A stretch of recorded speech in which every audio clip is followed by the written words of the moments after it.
If your strategy has both trendline and the support or resistance levels, sometimes they will give you different signals to different directions.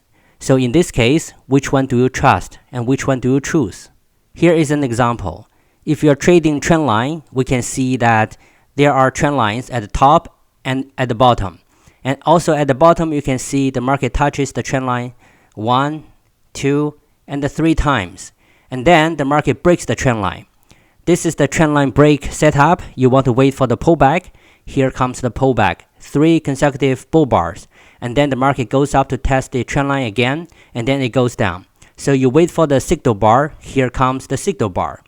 After this signal bar finishes, you want to put your entry at the bottom of this bear bar and the trade downward. You can see that this is a very good setup leading to a very successful trade.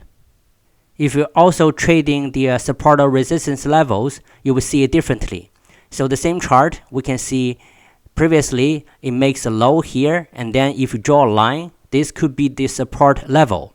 And then when the market goes up and goes down to test this level again, so this could be a setup for the support level. Then you wait for the signal bar. This comes the signal bar. This bull bar is a very good signal bar, and then you can trade after this bar finishes.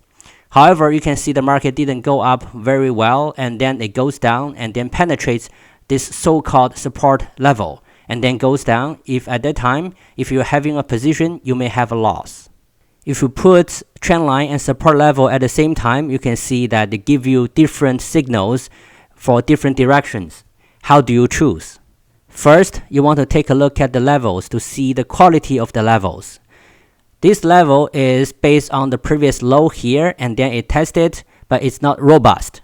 That's why this level didn't hold much, and then the market goes down. This means the level based on the previous low may not be very robust. So other levels could be better. For example, the previous day high or low, or even the pivot point for the current day. So you want to choose a better quality levels for trading. Also, you want to check which setup fits your strategy better than the other. So for the trend line, we can see the market follows the 2 trend lines and then it breaks. And here it tested the bottom trend line again. So this is a better setup. On the other hand, this so-called support level has been tested only once. This is the initial point, and then it tested once, but it goes up and goes down to test it again the third time. Then you may be more confident to trade upward.